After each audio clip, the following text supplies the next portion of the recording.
এত জ্ঞান বুদ্ধি পাইয়া স্বাধীনতা লইয়া তবে কেন মাটির মানুষ হইলা গুনাহগার রে জ্ঞান বুদ্ধি পাইয়া স্বাধীনতা লইয়া তবে কেন মাটির মানুষ হইলা গুনাহগার রে জ্ঞান বুদ্ধি পাইয়া হাইরে গাইবি আইলে বছরন্তে হাইরে মিল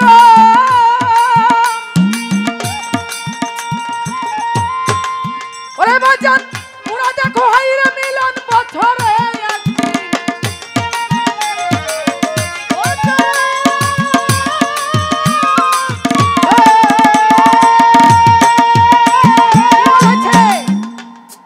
পশু এমন একটা জিনিস তাদের যখন কাম উত্তেজনা সৃষ্টি হয় তাদের ভিতরে যখন গরম হয় তারা বছরে মিলন হয় একদিন।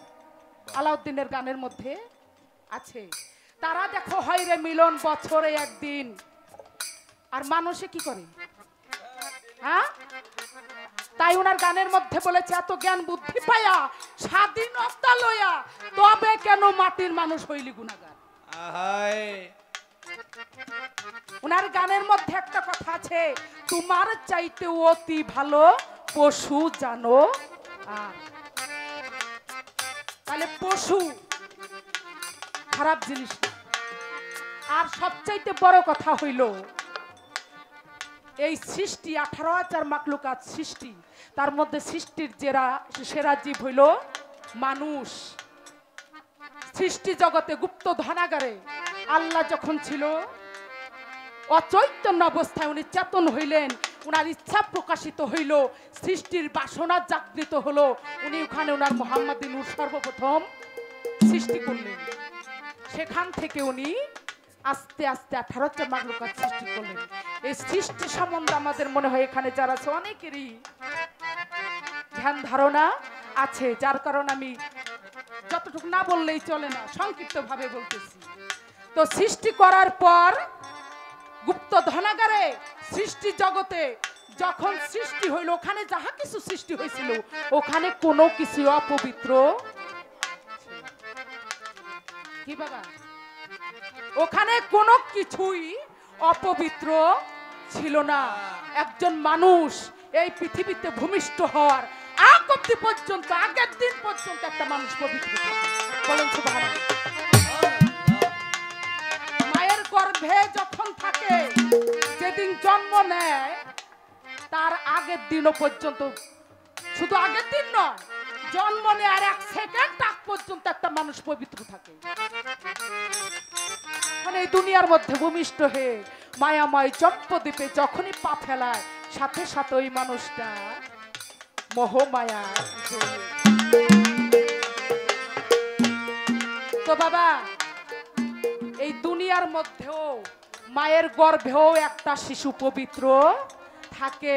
আর যখন সৃষ্টি জগতে আমার আল্লাহ ময়ূরিনী রূপ দিয়েছিল আমার দয়াল নবীকে ময়ূরিনী রূপটা হইল অতি একটা সুন্দর চমৎকার একটি রূপ। আসল খবর কি বাবা অতি চমৎকার একটি রূপ সৃষ্টি জগতে পঞ্চমে ময়ূরের ছবি যখন আমার আল্লাহ দিয়েছিলেন ওখানে যাহা কিছু ছিল সমস্ত সৃষ্টি উনি ওখানে যাহাই সৃষ্টি করেছে সবকিছু ওখানে পবিত্র ছিল ওখানে কোনো কিছু অপবিত্র ছিল না। অপবিত্র হয় বাবা এই দুনিয়ার মধ্যে। এই দুনিয়ার মধ্যে যখন আসে তখনই সে পাপে জড়িয়ে যায় তার আগে কোনো পাপ থাকে না। আর পশু এই দুনিয়ায় আরেকটি হাকিকত আমি বলি পশু প্রত্যেকটা মানুষের মধ্যে পশু আছে। এই পশুটাকে দয়ালের আশীর্বাদ নিয়ে মানুষ যদি ভালো পথে চালিত করতে পারে তাহলে সে হয় সেরা মানুষ। কি বাবা সে হয় সেরা মানুষ কামলিয়াত হাসিল করে সে একজন বেলায়েতের পাওয়ার আল্লাহ মানুষ হয়ে যায় তখন সে আর সাধারণ মানুষ থাকে না। তাই প্রত্যেকটা মানুষের মধ্যেই পশু আছে এই পশুটাকে ভালো পথে জাগৃত করতে পারলে পশুটা ভালো কি আর খারাপ পথে চালিত করতে পারলে সেটা হইল পশুর রূপ নেয় তাই না। তবে এই জ্ঞানটা স্বয়ং সম্পূর্ণ আল্লাহ একজন মানুষকে দিয়ে দিয়েছে। এই ভালো পথে চলা মন্দ পথে চলা এইটা সম্পূর্ণই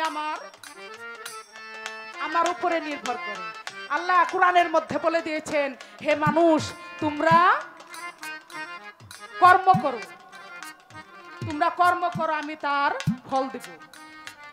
মানুষকে কর্ম করার, ভালো কর্ম খারাপ কর্ম, ভালো পথে চলা খারাপ পথে চলা, এইটা যার যার ব্যক্তিগত ব্যাপার। এটা আল্লাহ প্রত্যেকটা মানুষকে স্বাধীনতা দিয়ে, পশুটাকে ভালো পথে জাগৃত করতে পারলে, চালিত করতে পারলে আমি একজন সেরা মানুষ হইতে পারবো। আর যদি সেরা মানুষ না হই তাহলে আমার অধপতনে গতি হবে। তবে যেখানে তুমি প্রশ্ন করেছো সৃষ্টি জগতে, ওখানে সবই পবিত্র ছিল। ওখানে ময়ূরনী আকার, ময়ূরনী উনি নিজে পবিত্র ছিল, এবং ময়ূরনী একটা মেয়ের রূপ। ময়ূরনী হইল একটা মেয়ে। ময়ূরনী কি বাবা, ছেলে না মেয়ে? বলেন মেয়ে। এর আর একটা কারণ আছে। মেয়ের রূপটা দেওয়ার কারণ হইল, একটা মানুষ এই দুনিয়ার মধ্যে যতক্ষণ পর্যন্ত তার মধ্যে মেয়ের স্বভাব জাগৃত না হবে ততক্ষণ সে কামলিয়াতি হাসিল করতে পারবে না। দেখেন না, পুরুষ আর মেয়ে। অনেকে বলে দয়ালের বাড়িতে যাইয়া, ছোট এই সমাজে আছে তরিকতের মানুষ যারা, তারা বলে না, বলে সমাজে এক শ্রেণীর আম পাবলিক আছে যারা কয় দয়ালের দরবারে যায় কি শুরু করছে, মেয়ে মানুষ তারাও যায় ফেলাইতেছে। এটা আমার হান্নান ভাই, হান্নান ভাইয়ের 2-3টা বোন আছে। আমি ছোটবেলা থেকে দেখেছি আমার মহান শাহ বাবার দরবারে যখন ওই জিকির হয়, উনাদের জিকির আমি ছোটবেলা থেকে শুধু ওই উনাদের দিকে তাকিয়ে থাকতাম। কত ঢং আর কত রূপ যে দেয় উনরা জিকির করার সময়। এই হান্নান ভাইয়ের বোনরা এত ভালো লাগে। তো এইটা অনেকে বলে কি শুরু করছে দয়ালের বাড়িতে যাইয়া মেয়েরাও ভালাভালি করে, হ্যাঁ? আবার দয়ালের কাছে মুরিদ হয় মেয়েরা। মেয়েদের মুরিদ সম্পর্কে কোরআনের মধ্যে তার প্রমাণ আছে। এবং মেয়ে এমন একটা জিনিস, একজন দয়ালের কাছে যায় যখন একটা মেয়ে মানুষ মুরিদ হয়, দয়ালের কাছে মেয়ে আর পুরুষ আছে? হ্যাঁ? কারণ একটা মানুষ তখনই একজন কামলিয়াতি মানুষ হয়, তখনই একজন বেলায়েত প্রাপ্ত মানুষ হয়, যার মধ্যে মেয়ে পুরুষ, ধনী গরিব, হিন্দু মুসলিম বৌদ্ধ খ্রিস্টান এর ভেদাভেদ যখন না থাকে।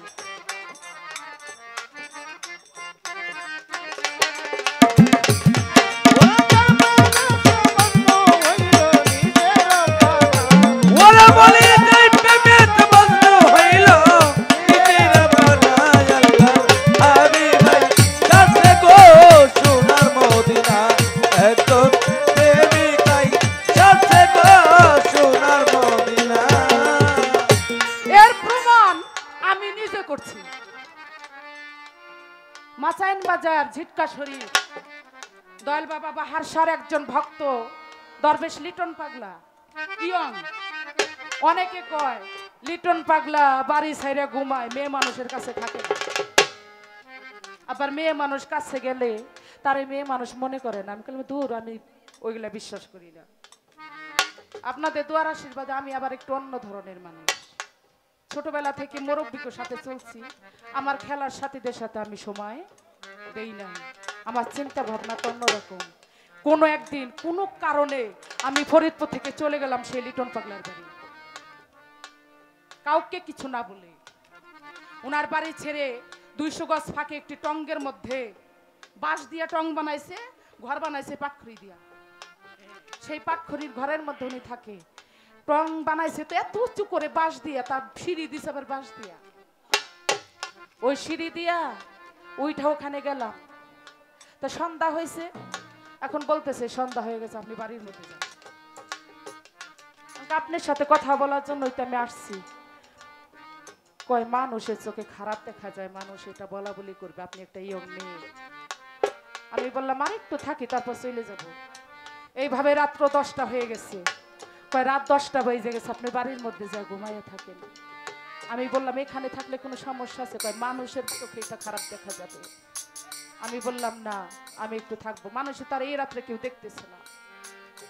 ওনার সাথে কথা বলতে বলতে রাত্র 12টা-1টা বেজে গেছে। পাশাপাশি বালিশ নিয়ে ওনার সাথে ঘুমিয়ে পড়েছি। ঘুমানোর অভিনয় করে পাটা ওনার উপর দিয়ে আমি দিয়ে দিলাম। আস্তে করে আমি ঠিক পাই, আস্তে করে আমার পাটা নামাইয়া দিই। আবার কতক্ষণ পরে হাত দেই, হাতটা উনি আস্তে করে নামাই দেয়। একাধারে 14টা রাত ওনার সাথে আমি এক বিছনায় একই ওই টঙ্গের মধ্যে পাশাপাশি বালিশ নিয়ে ঘুমিয়েছি। আমি বিশ্বাস করলাম যারা এই ভিতরের পশুকে একবার কুরবানি করে দিয়েছে, কুরবানি করেছে, ওই মানুষ আল্লাহর সঙ্গী হয়ে যায়। ওই মানুষের কাছে নারীকে আর পুরুষকে তাতে দেখার টাইম নাই। টাইম আছে বাবা? তার কাছে মেয়েও যেমন পুরুষও তেমন। তো বাবা, এই ভিতরের পশুটাকে যে মানুষটা কুরবানি করতে পেরে আল্লাহ সান্নিধ্য লাভ করে, সেই হয়েছে দুনিয়ার মধ্যে সেরা মানুষ।